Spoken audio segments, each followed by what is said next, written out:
I appreciate you doing this, Ben. And I know that you've been through the Sacred Gifts program.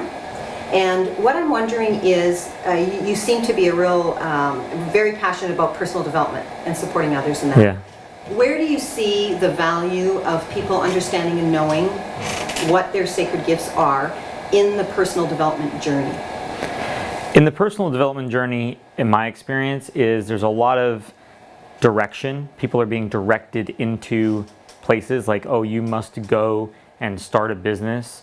And there's a lot of like external projections of how we need to then become something. And the beauty of the sacred gifts allows people to find where they're actually supposed to go.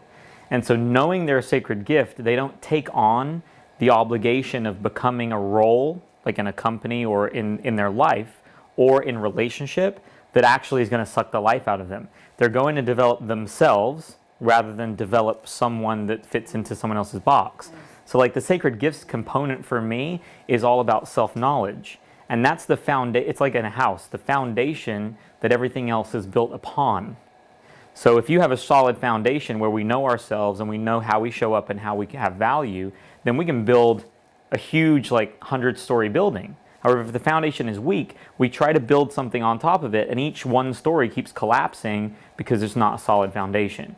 So we get in personal development, and personal development obviously spills over into career. It spills over into how relationships are supposed to show up. And the sacred gifts of knowing ourselves, and then a big component of the way the sacred gifts is taught is to understand other people. So now we have both sides of the equation. So we know ourselves and we can understand the other person because we can appreciate they don't have a gift. We can also appreciate the gift that they do have.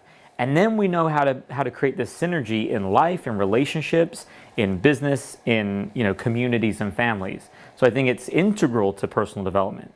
It's also really missing in personal development. Okay. So